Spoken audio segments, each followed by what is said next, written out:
Nine NASA principals Musalia Mudavadi, Wetangula and Kalonzo Musyoka have maintained that they are in the coalition to stay. Speaking in Kitui West, in Kitui County, the leaders claimed that the issue concerning the Senate minority leadership had been resolved. Enoch Collier with more. Temperatures have been rising in the opposition coalition NASA following the cooperation agreement between President Uhuru Kenyatta and former Premier Raila Odinga.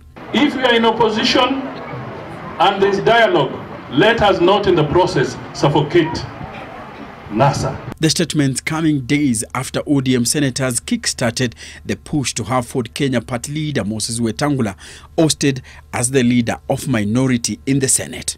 Ngamu ile mtu anaitwa Weta kwa sababu yako kwa bunge, huyo ndio ngamu yetu. Si mnamwona hapa? Kwa hivyo ndugu Raila amesema hakuna kitu bado inaitwa kwamba ati watu wa ODM wachukue kiti ya Weta. Kuonyesha ngamu bado inashika kazi. Leadership is not given. You have to fight for it. The senator for Bungoma County could be replaced with Odinga's most trusted foot soldier, Senator James Orengo. On Thursday, Wetangula gave a warning shot to those pushing for his removal. If anybody wants a divorce, it will be messy, it will be noisy, and it will not be easy. I think the explanation, which makes sense to me, has been that NASA is a coalition and we have the summit, and once the summit starts and agreed on who is supposed to lead the Senate, and even the National Assembly actually was decided at the summit, I think it just made sense that that should be respected.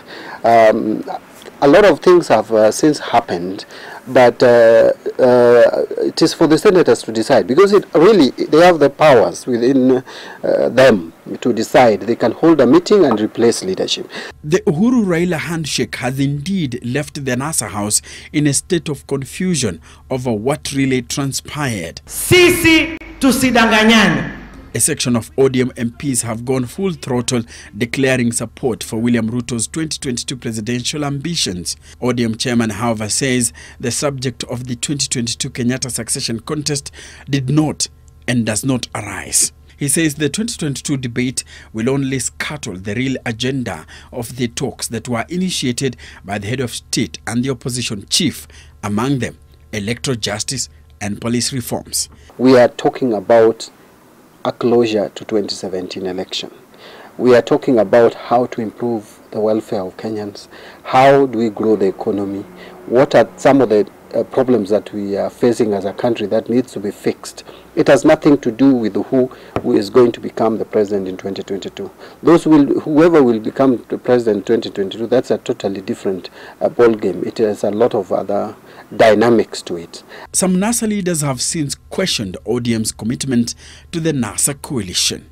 There is a difference between dialogue and decamping from NASA. It is not a must that we have to remain as NASA, but probably it is more neat and decent and more pragmatic and strategic to stay together. As it is today, I know NASA is still NASA. But if there are people who may want to bring down NASA, I think the best way to do it is to follow the procedures that are agreed on. Enoch Collier, NTV.